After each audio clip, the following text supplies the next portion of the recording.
বন্ধুরা, ক্যাডিডি kitchen and ব্লগে তোমাদেরকে অনেক অনেক স্বাগত এবং অনেক অনেক ভালোবাসা জানিয়ে আমি আমার আজকের ভিডিওটা শুরু করতে চলেছি। আশা করি তোমাদের ভালোই লাগবে। আজকে আমি সম্পূর্ণ নিরামিষ পটল পনিরের একটা রেসিপি শেয়ার করব। তার জন্য দেখো, পটলগুলোকে এইভাবে আমি খোসা ছাড়িয়ে সামান্য সামান্য খোসা রেখে আমি এইভাবে কেটে নিয়েছি, আর একটা আলুও কেটে নিয়েছি, আর এখানে 100 গ্রাম পনির নিয়েছি। প্রথমে দেখো, আমি একটা মশলা তৈরি করে নেব।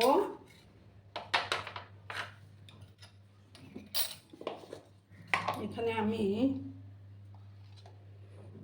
হাফ স্পুনের মতো হলুদের গুঁড়ো দিলাম, তারপর ধনে গুঁড়ো দেব 2 চামচ, আর দেব জিরে গুঁড়ো 1 চামচ,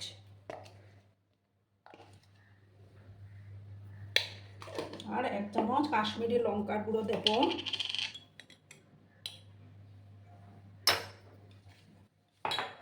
আর সামান্য একটু চিনি আমি অ্যাড করে দেব।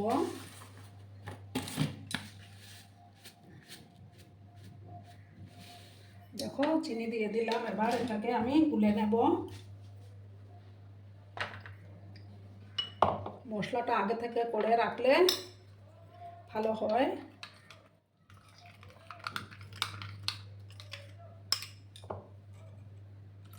তাতে বাটা মশলার টেস্টটা পাওয়া যায়।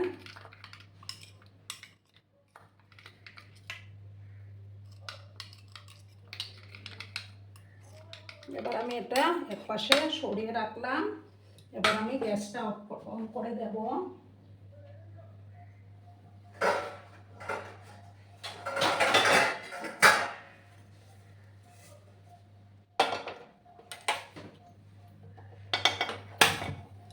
একটা প্যান আমি বসিয়ে দিলাম।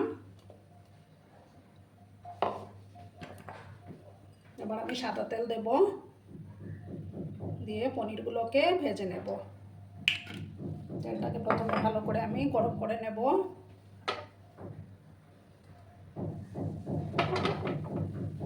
তারপর আমি পনিরগুলো ভাজবো। বন্ধুরা, তেলটা গরম হয়ে গেছে, এবার আমি পনিরগুলো দিয়ে দিলাম।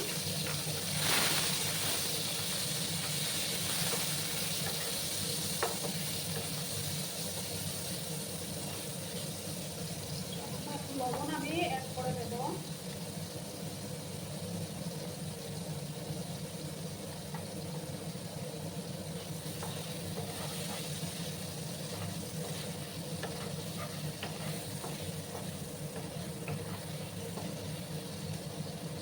হালকা লাল করে আমি পনিরগুলোকে ভাজবো। আর আমার আজকের এই ভিডিওটি যদি তোমাদের ভালো লাগে তাহলে অবশ্যই লাইক, কমেন্ট, শেয়ার এবং সাবস্ক্রাইব করার অনুরোধ রইল। বন্ধুরা, পুরোনো নতুন সব বন্ধুদের জানাই অনেক অনেক ভালোবাসা। আর যেসব নতুন বন্ধুরা আজকে ফার্স্ট টাইম আমার চ্যানেলে ক্লিক করছো এবং আমার চ্যানেলটিকে এখনও কি সাবস্ক্রাইব করোনি, তারা সাবস্ক্রাইব করে আমার পাশে থেকো। বন্ধুরা, পনিরগুলোকে একটু লাল করে আমি ভেজে নেব। দেখো বন্ধুরা, পনিরগুলো তুলে নিয়েছি, আর আমি আরেকটু সর্ষের তেল দিয়েছি। এবার আমি প্রথমে সামান্য একটু হলুদের গুঁড়ো দিচ্ছি, দিয়ে আলুগুলো দিয়ে দেবো। আমি একটাই আলু নিয়েছি বন্ধুরা।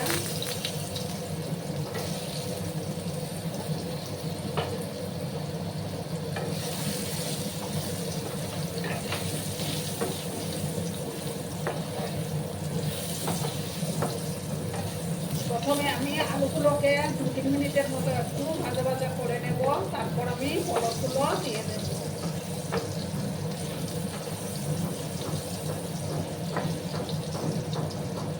এটাকে আমি এখন একটু ঢাকা দিয়ে রাখবো।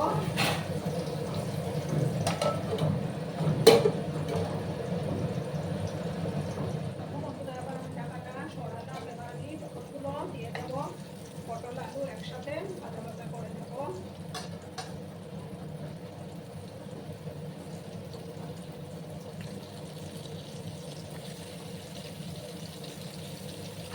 সামান্য একটু লবণ আমি অ্যাড করে দিচ্ছি।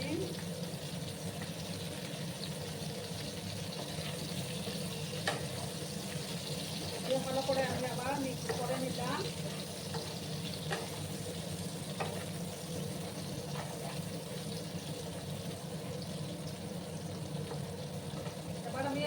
ঢাকা চাপা দিয়ে এটা রান্না করবো। ঢাকা দিয়ে রাখলে তাড়াতাড়ি সেদ্ধ হয়ে যাবে। বন্ধুরা এবার আমি ঢাকাটা সরিয়ে দিলাম। যতবার আলু আমার ফ্রাই হয়ে গেছে এবার দিয়ে দেবো, নামিয়ে নেবো একটা ডিশের মধ্যে নামিয়ে নিচ্ছি।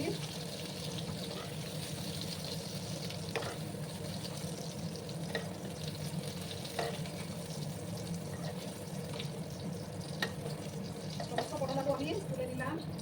এবার সামান্য একটু তেল দেবো আমি।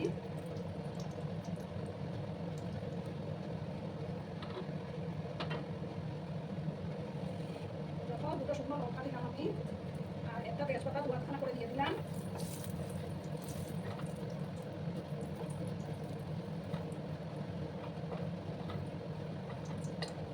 আর দেবো হাফ স্পুনের মতো গোটা জিরে আমি দিয়ে দিলাম। গ্যাসের আঁচটা আমার কমানো আছে।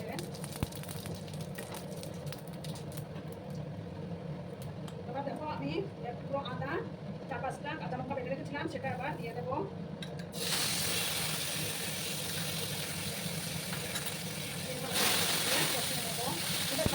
প্রয়োজন অনুসারে দেবে।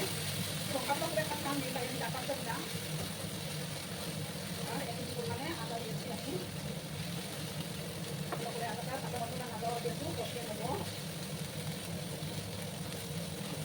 নিরামিষের দিনে এটা খেতে কোনো পনিরের রেসিপি খেতে কিন্তু দুর্দান্ত লাগে বন্ধুরা।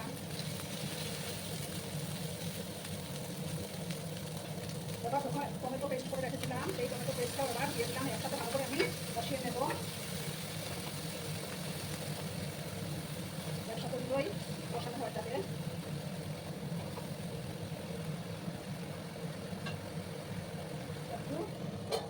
আমি ঢাকা চাপা দিলাম।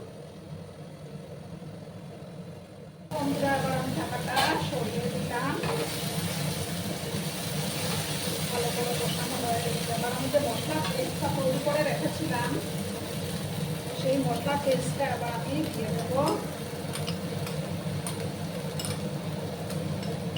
আর বাটিটা ধুয়ে সামান্য জল আমি অ্যাড করে দেবো।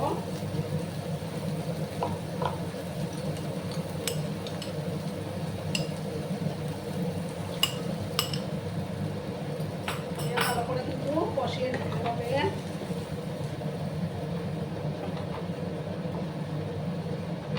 যতক্ষণ না মশলাটা থেকে তেল ছাড়তে শুরু করেছে ততক্ষণ কষিয়ে যেতে হবে।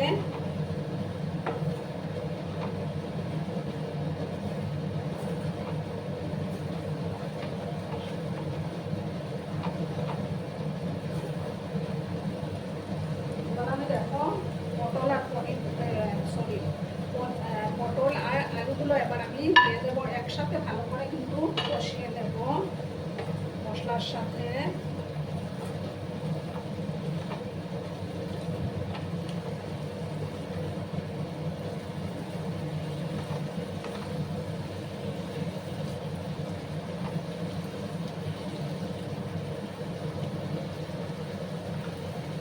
একটু সময় নিয়ে আমি এটাকে কষিয়ে নেব বন্ধুরা।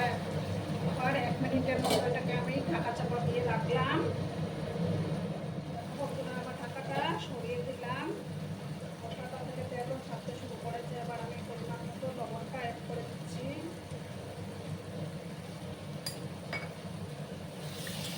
আবার ভালো করে আমি মিক্স করে নিলাম। দেখো তরকারির কালারটা কত সুন্দর এসছে।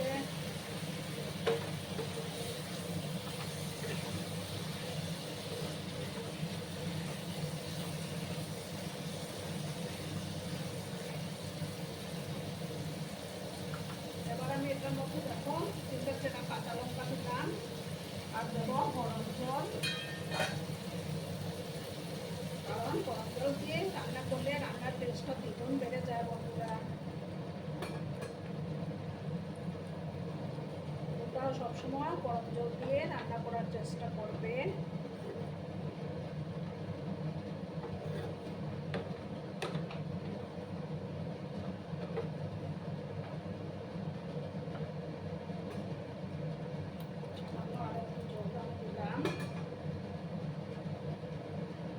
দেখো পনিরগুলো দিয়ে দেব।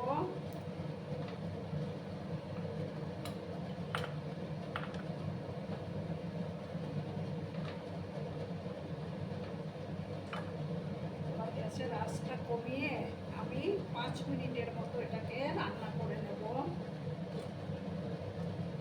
ঢাকা চাপা দিয়ে রাখলাম। 5 মিনিট পরে আমি ফিরে আসছি বন্ধুরা। আবার আমি ঢাকাটা সরিয়ে দিলাম। আমার রান্না কিন্তু অলমোস্ট ডান। দেখো খুব সুন্দর হয়েছে কালারটা। আর পটল আলু সমস্ত কিছু সুসিদ্ধ হয়ে গেছে। এবার আমি নামানোর আগে দেখো হাফ স্পুনের মতো ঘি আমি অ্যাড করে দিলাম, যেহেতু নিরামিষ রান্না। এবার আমি গ্যাসটা অফ করে আমি স্ট্যান্ডিং টাইমে রাখবো, তারপর আমি তোমাদেরকে সার্ভ করে দেখাচ্ছি বন্ধুরা। দেখো বন্ধুরা, আমি সার্ভ করে দিয়েছি। কেমন হয়েছে অবশ্যই কমেন্ট করে বলো। কিন্তু তোমাদের এই সুন্দর সুন্দর কমেন্টগুলো পড়তে আমার কিন্তু দারুণ লাগে। আর এতক্ষণ ধরে আমার ভিডিওটার সাথেও পাশে থেকে আমাকে এতটা সাপোর্ট করার জন্য তোমাদেরকে আবারও জানাই অনেক অনেক ভালোবাসা এবং অনেক অনেক ধন্যবাদ। ততক্ষণে তোমরা সবাই খুব ভালো থেকো, সুস্থ থেকো, আনন্দে থেকো। আর আমার ভিডিওটার কোনো অংশেও যদি তোমাদের একটুকু ভালো লাগে তাহলে অবশ্যই তোমাদের পরিবার পরিজনদের মাঝে শেয়ার করে দিও। ততক্ষণে খুব ভালো থেকো। ধন্যবাদ।